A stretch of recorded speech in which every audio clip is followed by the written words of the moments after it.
Hi hello friends and welcome to Tamil football. So after Owen கோயிலை sack பண்ணதுக்கப்புறம் Chennai FC வந்து ஒரு வழியாக ஒரு ஸ்பானிஷ் கோச் பக்கம் போவோம் அப்படின்னு சொல்லிட்டு ஸ்பானிஷ் கோச்சான எய்சஸ் கசாஸ்க்கு வந்து ஆஃபர் பண்ணியிருக்காங்க. அண்ட் மோஸ்ட் ப்ராபப்ளி இது வந்து ஒரு டன் டீல் அப்படின்னு தான் நிறைய சோர்சஸ் வந்து சொல்கிறாங்க. ஈவன் விக்கிபீடியா கூட இதை கன்ஃபார்ம் பண்ணிட்டாங்க. And so he could be our new head coach. And இவரோட ஹிஸ்ட்ரி பார்த்திங்கன்னா நிஜமே ஒரு நல்ல ஸ்டாட்ஸ் தான் இவர்கிட்ட இருக்குது.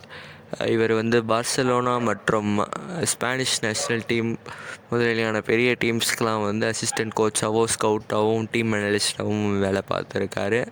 அண்ட் இப்போ ரீசெண்டாக கூட ஈராக் நேஷ்னல் டீமுக்கு வந்து இவர் தான் ஹெட் கோச்சாக இருந்தார்.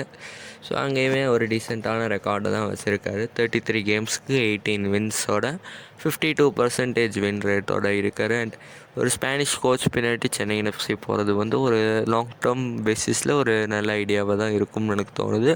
அண்ட் இந்த டீல் கன்ஃபார்ம் ஆனதுக்கப்புறம் நம்ம இதை பற்றி மேலும் பேசுவோம். அதுவரை ஸ்டே டியூன்ட், சப்ஸ்கிரைப் பண்ணுங்கள். நன்றி.